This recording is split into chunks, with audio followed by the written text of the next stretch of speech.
All right, everybody ready for some body jumping Jason Voorhees here? Here we go. This is one I don't really watch too much. It's not a fan favorite of mine, but we're going to get down to business here because we got a couple of characters that I do really enjoy in the film. And by far, Steve Williams' character, Creighton Duke, is my favorite character in this. So I think he's a total badass. This one is the first film from New Line. It has nothing to do with the 8 Paramount ones. So everybody's probably wondering, how the hell did Jason come back? That's what I was thinking too when I was a kid. This came out in '93. So, yeah, Creighton Duke is a Jason Voorhees expert. Don't know how that came to be. It's a mystery. But regardless, I love the character. To me, like I said just a couple seconds ago, he is my favorite character in this movie here.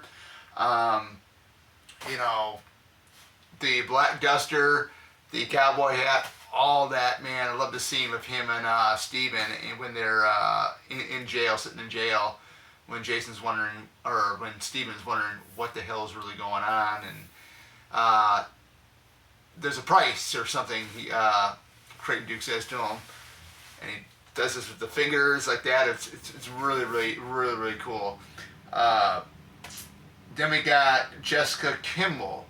This is Diana Kimball's daughter, was Steven's ex-girlfriend. They both have a baby together. The thing is, Jessica Kimball is the granddaughter of Pamela Voorhees.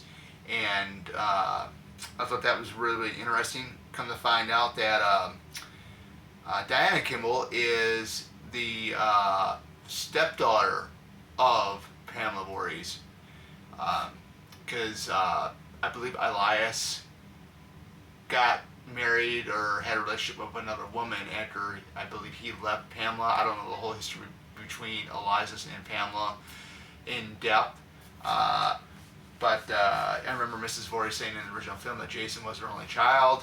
That is true, because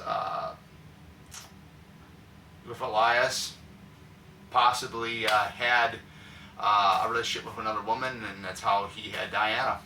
And so Diana and Jason are stepbrother and stepsister. Very unique. I mean, I thought that was very interesting. Going back to Jessica Kimball, great character. Loved everything about her. I loved the final showdown. You know, when Steven is battling Jason physically. You know. The thing that sucks about this film, you only get to see Jason. You don't see Jason in physical form really too much in the film. He's body swapping. But yeah, so we're gonna go on to Stephen Freeman. Great character, very heroic.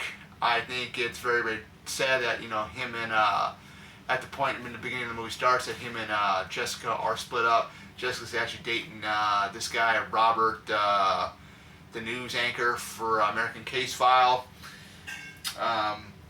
There's not really much you really can say much about Steven other than he's heroic. He'll do anything for Jessica and the baby.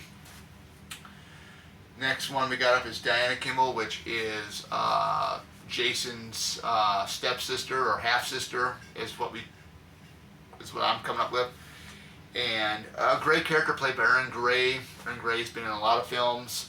I've only seen a handful of her films, but I thought she really killed it here as Diana Kimball.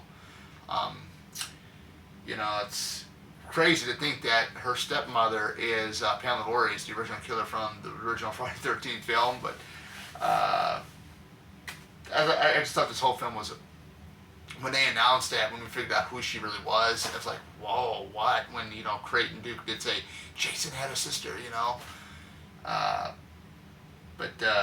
yeah, great character. And then Vicky, which is Jessica's friend. I thought she was really awesome too, really great. I just love the whole movements, when they're battling Jason in the diner, the whole shotgun scene that she does, just the way she shoots it off. I thought that was really badass. But, yeah. Overall, these are my favorite characters. I like them. I'll say it again, Creighton Duke is my favorite in this movie. The way Steve Williams portrayed him was amazing. Amazing acting by him. Uh, just now looking at the list there, other ones like Jessica Campbell, Stephen Freeman, Diana Kimball, and Vicky. Those are my favorite. There's really not much I really can say about the film, even though I don't watch it too often. But it's not my favorite, and I know a lot of people say the same thing. It's not theirs. You know, you don't get enough Jason in the film. I mean, that's obvious. Personally, to my thing is, I think Kane Hodder was pretty much robbed of this film. But we do get a cameo of him as one of the SWAT team members in the morgue area. But when you do see him as Jason, it is a hell of a ride. It's a blast. You know, I can see why Adam Marcus did this way, because he wanted something different from what the previous 8 films had. But yeah, it was very unique, and it's going to get more unique with Jason X here, which happens to be one of my favorites that New Line did do. So be on the lookout for that one. It's going to be coming up right up next. Take care, and see you guys back here